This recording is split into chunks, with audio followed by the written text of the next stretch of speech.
जब भी शिक्षा में बराबरी की बात होती है, जब भी दलित, पिछड़े और वंचित छात्रों के लिए कोई नियम लाने की कोशिश होती है, तभी कहा जाता है नियम अस्पष्ट हैं, इनका गलत इस्तेमाल हो सकता है, संविधान खतरे में है। लेकिन सवाल ये है, क्या संविधान सिर्फ ताकतवरों के लिए है या उन लाखों छात्रों के लिए भी है जो आज सिस्टम से दबाए जाते हैं?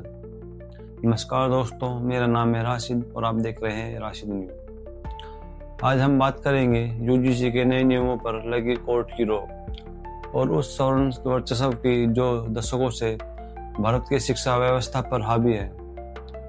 यूजीसी के नए नियम लाने की जरूरत क्यों पड़ी? सवाल बहुत सीधा है। देश की यूनिवर्सिटी में SC, ST, OBC छात्रों की शिकायतें, जातिगत भेदभाव, प्रोफेसरों का पक्षपात, प्रशासन की चुप्पी और आत्महत्याओं की तक के मामले, सब कुछ रिकॉर्ड पर मौजूद है। फिर भी जब कहा गया कि भेदभाव रोकने के लिए जवाबदेही तय की जाए, शिकायत करने वालों को सुरक्षा दी जाए, तो सिस्टम बेचैन हो गया। कोर्ट ने रोक लगाई और असली बहस क्या हुई? कोर्ट ने कहा नियमों की भाषा साफ नहीं है, दुरुपयोग हो सकता है, निष्कर्ष न्याय प्रभावित हो सकता है। लेकिन असली सवाल यह है, क्या अब तक जो नियम थे उनका इस्तेमाल कभी दुरुपयोग के लिए नहीं हुआ?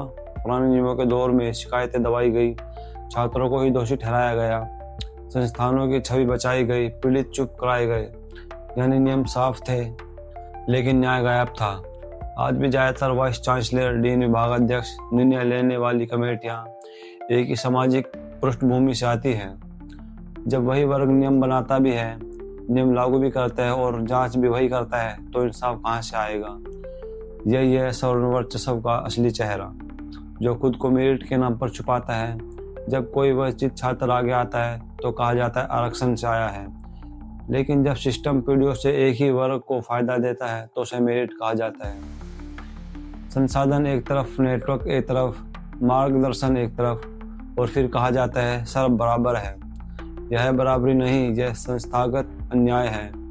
कोर्ट ने कहा कि फिलहाल 2012 के पुराने नियम लागू रहेंगे, लेकिन यही वो दौर है जब सबसे ज्यादा भेदभाव के केस सामने आए, जब जवाबदेही तय नहीं हो पाई, जब पीड़ितों को न्याय नहीं मिला, तो सवाल उठता है पुराने नियम किसे बचाते हैं, पीड़ित को या सिस्टम को? एक तीखा सवाल सरकार और सिस्टम से।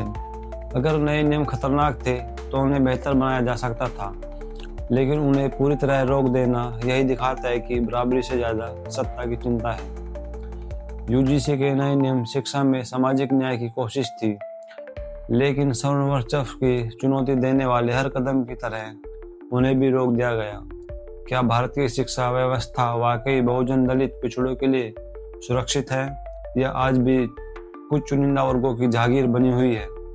कमेंट में अपनी राय लिखिए। अगर आप सच सुनना चाहते हैं तो वीडियो को लाइक और चैनल को सब्सक्राइब जरूर करें, क्योंकि सवाल पूछना अपराध नहीं, लोकतंत्र की जरूरत है।